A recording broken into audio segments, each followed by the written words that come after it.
ನಾವು ಪ್ರತಿನಿತ್ಯ ಬೆಳಿಗ್ಗೆ ಎದ್ದು ಸ್ನಾನವನ್ನು ಮಾಡಿ ಪೂಜೆಯನ್ನು ಮಾಡುತ್ತೇವೆ. ಆದರೆ ಈ ಕೆಲವು ತಪ್ಪುಗಳಿಂದ ನಮ್ಮ ಮನೆಯಲ್ಲಿರುವ ಶಾಂತಿ ಮತ್ತು ಸಮೃದ್ಧಿ ನಿಲ್ಲುತ್ತದೆ. ನಮ್ಮ ದೇವರ ಕೋಣೆಯಲ್ಲಿ ನಾವು ಮಾಡುವ ತಪ್ಪುಗಳನ್ನು ಈಗ ನಾವು ತಿಳಿದುಕೊಳ್ಳೋಣ. ಅದು ಏನೆಂದರೆ, 1. ಅಶುದ್ಧತೆಯಿಂದ ಪೂಜೆ ಮಾಡುವುದು. ಪೂಜಾ ಸ್ಥಳವನ್ನು ಸ್ವಚ್ಛವಾಗಿರಿಸದೆ ಇರುವುದರಿಂದ ಅಶುಭವಾಗುತ್ತದೆ. 2. ಪೂಜಾ ಮನೆಯಲ್ಲಿ ಪಾದರಕ್ಷೆ ಚಪ್ಪಲಿ ಇಡುವುದು. ಇದು ಶುದ್ಧತೆಗೆ ವಿರುದ್ಧವಾಗಿದೆ. 3. ಭಗವಂತನ ಮುಂದೆ ಹಳೆಯ ಅಥವಾ ಮುರಿದ ವಿಗ್ರಹ ಇದನ್ನು ಇಡುವುದು ಅಶುಭ ಎಂದು ಹೇಳಲಾಗಿದೆ. 4. ಪೂಜಾ ಮನೆಯಲ್ಲಿ ಜಗಳ ಅಥವಾ ಅಪಶಬ್ದ ದೇವರ ಸ್ಥಳದಲ್ಲಿ ನಕಾರಾತ್ಮಕ ಶಕ್ತಿಯನ್ನು ತುಂಬುತ್ತದೆ. ಆದ ಕಾರಣ ಪೂಜಾ ಮನೆಯಲ್ಲಿ ನಾವು ಯಾವುದೇ ಕಾರಣಕ್ಕೂ ಜಗಳವಾಡದೆ ಮತ್ತು ಕೆಟ್ಟ ಶಬ್ದಗಳನ್ನು ಬಳಸಬಾರದು. 5. ಅನಗತ್ಯ ವಸ್ತುಗಳನ್ನು ಇಡುವುದು.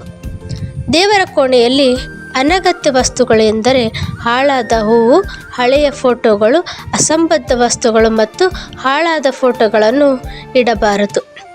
6. ಪೂಜಾ ಮನೆಯಲ್ಲಿ ಕನ್ನಡಿಯಲ್ಲಿ ದೇವರ ಪ್ರತಿಬಿಂಬ. ಕನ್ನಡಿಯ ಮುಂದೆ ಪೂಜೆ ಮಾಡಿದರೆ ಶಕ್ತಿಯು ಕಡಿಮೆಯಾಗುತ್ತದೆ ಎಂದು ಹೇಳಲಾಗುತ್ತದೆ ಅಥವಾ ಶಕ್ತಿ ವಿಭಜನೆಯಾಗುತ್ತದೆ ಎಂದು ವಾಸ್ತು ಹೇಳುತ್ತದೆ. 7. ಅರ್ಧ ಮುರಿದ ಅಥವಾ ಕರಗಿ ಹೋದ ವಿಗ್ರಹ ಅಥವಾ ಫೋಟೋ ಇಟ್ಟುಕೊಳ್ಳುವುದು. ಇದು ಅಶುಭ ತರುತ್ತದೆ. ಪೂಜಾ ಮನೆಯಲ್ಲಿ ಹೊಸದು ಅಥವಾ ಸಂಪೂರ್ಣವಾದ ವಿಗ್ರಹ ಇರಬೇಕು. 8. ಪೂಜಾ ಮನೆಯಲ್ಲಿ ಹಾಳಾದ ಹೂ, ಒಣಹಣ್ಣು, ಹಳೆಯ ಪ್ರಸಾದ ಇದನ್ನಿಡುವುದರಿಂದ ನಕಾರಾತ್ಮಕ ಶಕ್ತಿ ತರಬಹುದು. ಪ್ರತಿದಿನ ಬದಲಿಸಿ ತಾಜಾ ಎಂದರೆ ಹೊಸದಾಗಿ ಇಡಬೇಕು. 9. ಪೂಜಾ ಸ್ಥಳದಲ್ಲಿ ಕಸ, ಧೂಳು ಸೇರುವಂತೆ ಬಿಡುವುದು. ದೇವರ ಸಾನ್ನಿಧ್ಯ ಇರುವ ಸ್ಥಳ ಶುದ್ಧವಾಗಿರಬೇಕು. 10. ಅತಿ ಹೆಚ್ಚು ದೇವರ ಫೋಟೋ ಅಥವಾ ವಿಗ್ರಹಗಳನ್ನು ಇಡುವುದು ಅಥವಾ ತುಂಬ ಗಿಡಮೂಲೆಯಂತೆ ಗಿಜಿಯಾಗಿ ಇಟ್ಟರೆ ಪೂಜೆಯಲ್ಲಿ ಕೇಂದ್ರೀಕರಣ ಕಳೆದು ಹೋಗುತ್ತದೆ. 5ರಿಂದ 7 ವಿಗ್ರಹ ಚಿತ್ರ ಸಾಕು. 11. ಪೂಜಾ ಮನೆಯಲ್ಲಿ ಹಣ ಮತ್ತು ವ್ಯವಹಾರದ ಕಾಗದ ಪತ್ರಗಳನ್ನು ಇಡುವುದು. ದೇವರ ಸ್ಥಳವನ್ನು ಕಚೇರಿ ಅಥವಾ ಬ್ಯಾಂಕ್ ಲಾಕರ್ ಮಾಡಬಾರದು. 12.